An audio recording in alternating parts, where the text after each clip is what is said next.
Olá, mega seguidores! Hoje a gente vai conversar um pouquinho sobre o ovário micropolicístico, a síndrome do ovário micropolicístico, que são dúvidas muito frequentes que as pacientes têm e elas vêm já querendo saber se elas têm ou não no ultrassom. E o diagnóstico não é feito só no ultrassom.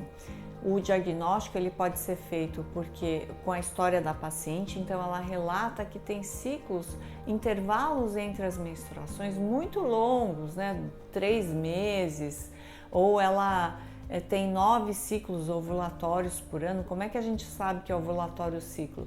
Geralmente o ciclo ovulatório, a pessoa menstrua, passa 14 dias, ela ovula, se ela não estiver usando anticoncepcional, naturalmente, e depois de 2 semanas da ovulação ela menstrua, mais ou menos isso. Então, mensalmente, se ela ovular, ela vai menstruar. Então, a ovulação é um sinal que o corpo está funcionando hormonalmente bem. Então, se a pessoa tem ciclos regulares, ela não vai ter a síndrome do ovário micropolicístico. E tem também outros sinais, por exemplo, sinais de hiperandrogenismo, então sinal que a parte do hormônio masculino está aumentada. Então vai ter acne, aumento de pelo, além do sinal então do ultrassom. Então no ultrassom o que a gente vai ver? Vai ver ovários maiores, o ovário normalmente vai de 3 a 9, o micropolicístico ele fica maior ou igual a 10, então geralmente não é um ovário enorme, mas é um pouquinho mais aumentado. E ele tem vários cistinhos que são os óvulos que eles não conseguem encontrar um ambiente favorável para ovular, então ele fica mais na casquinha do ovário, mais na periferia.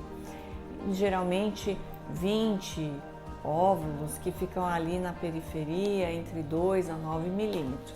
Então, a síndrome, ela é diagnosticada não só no exame de ultrassom. Então, por quê? Porque muitas vezes a paciente tem um ovário assim, com esse padrão, e ela não tem ciclo ovulatório, ela está ciclando normalmente, ela não tem hiperandrogenismo, então ela precisa tratar o exame, né, gente? A gente tem que tratar a paciente como um todo, a história, as queixas da paciente.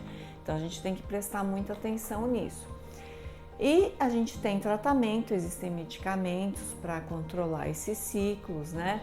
Mas uma coisa que eu vou falar para vocês assim que eu acho bem legal e importante é não só pensar nessa parte de hormônio, mas pensar no bem-estar como um todo, porque às vezes eu vejo que tem muitas jovens que só querem menstruar direito, mas a gente tem que pensar que, por exemplo, tem uma tendência genética à obesidade, a ter diabetes no futuro, porque tem a ver com uma resistência à insulina.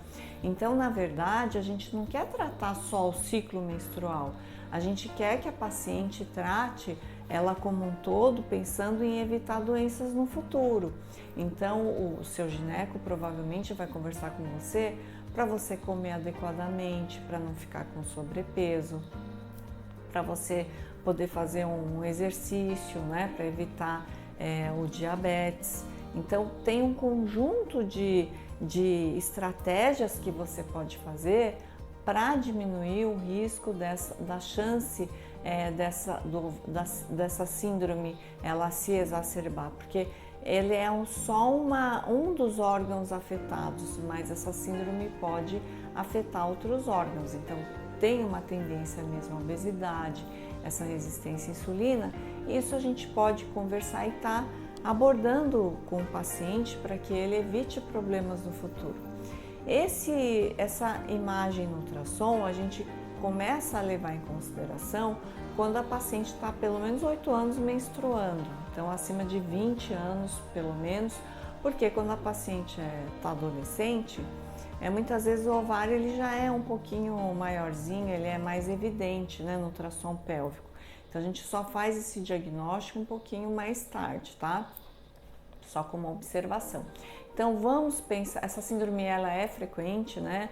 Ela, na idade fértil, ela não é muito rara, geralmente ela tem um componente, aí, uma tendência genética, e a gente sempre tem que afastar outros diagnósticos diferenciais.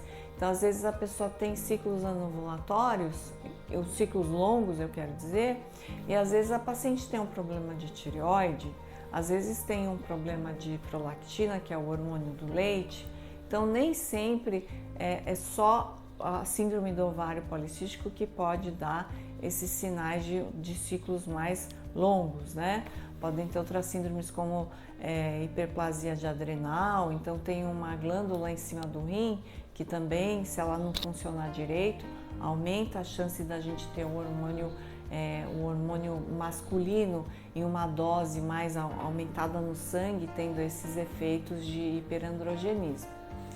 Então vamos pensar nessa síndrome como um todo. Tem medicamento? Tem, mas vamos pensar em outras estratégias junto com o medicamento para que a gente melhore a qualidade de vida dos pacientes. Um mega abraço!